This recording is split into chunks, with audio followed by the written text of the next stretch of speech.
I see you as a very balanced person. I know you know how to rest. I know you know how to restore, and I also see you as someone who is not rushing into things, actions, decisions. And how do you maintain your balance? How do you maintain your mental health, emotional health? What do you do to practice and develop that in you? Mm.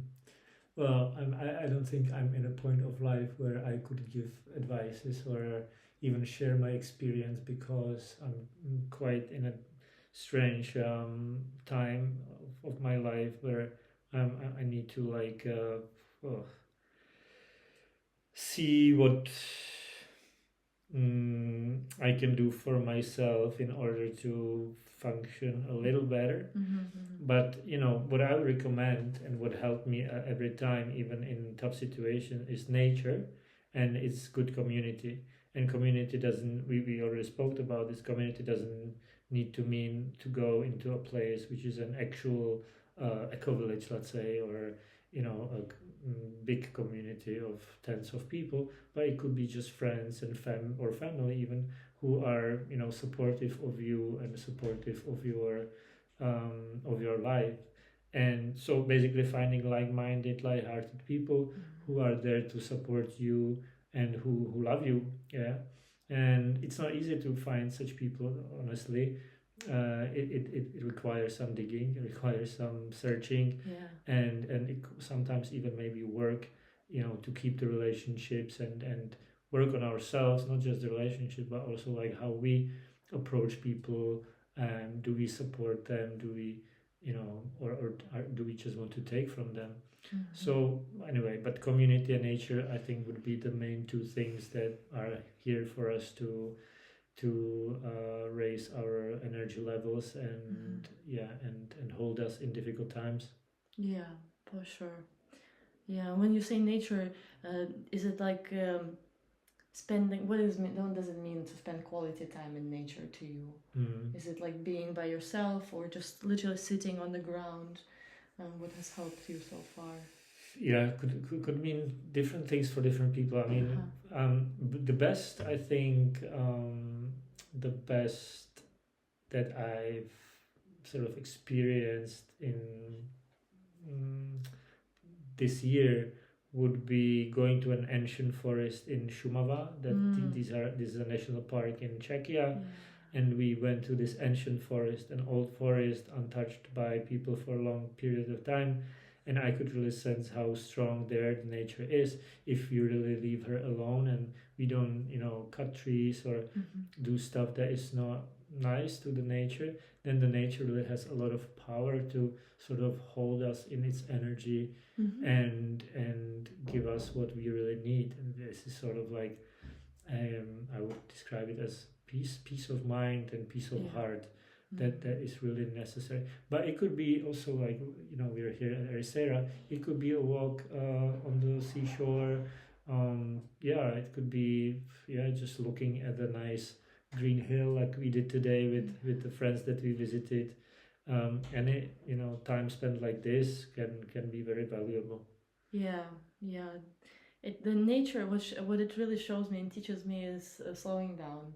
The nature doesn't rush unless there is a very focused, like wind, or full of, or the water goes like really, really, focused like in. But it has so much energy that it holds, that it feels like it's effortless. It just constant movement is present, yet there is a deep sense of peace and deep sense of even, to me, safety. I feel actually much safer in a small town now than in a big city, where so many different ideas and frequencies and kind of like information that is just overwhelms my system. So slowing down and feeling more has definitely been helpful. And then when you do choose who would you like to work with, what's your prioritization? Because I'm sure you have a lot of requests. Like, how do you decide if this is a good fit for you? Yeah, I mean, people usually come to me with requests based on where I am, and by this by itself like the fact that I'm in environments that I like and that I know that I will most likely meet people who are like me, that's already something that is doing a lot of that filtering. You mean like physical locations where physical you're at, locations, where you hang yes, out, where exactly, you work. I see. exactly. But also, like, I can feel if I resonate with the person or not. What sort of energy they give to me, and what sort of project they do. So based on those things, I decide whether I want to take on that or not.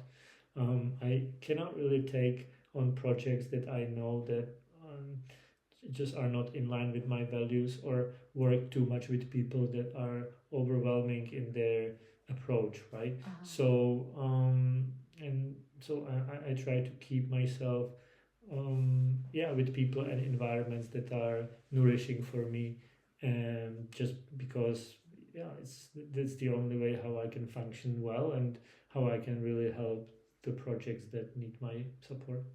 You're a business lawyer, correct? Well, sometimes I'm a business lawyer, sometimes I'm an environmental protection lawyer, which is not anyhow connected to business. But it depends, like, what people require. If I work with an AI startup, then I can say I'm a business lawyer. But when I work on an environmental protection case, that wouldn't be a business. That's public interest lawyering, and so I sort of move between those.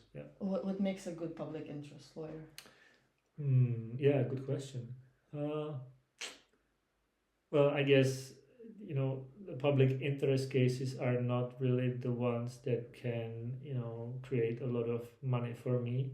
So a good public interest lawyer, I think, need to really have a passion for helping the society, and not necessarily trying to get money out of the work. But what makes it good, one has to be a good technical lawyer to be a good public interest lawyer, but also there needs to be a passion for wanting to help others and the nature. But I don't want to say like at one's expense, because I don't think it's healthy to go around try to save the world without supporting oneself. And this is why I'm actually trying to come up with a solution where we as lawyers, the public interest lawyers, would be supported, let's say, by funds or grants, which is not a traditional way of how to do lawyering, but I think it's necessary in order for the young lawyers that would like to do environmental protection can get the money and means to do this sort of lawyering. So I don't want public interest lawyers anymore to be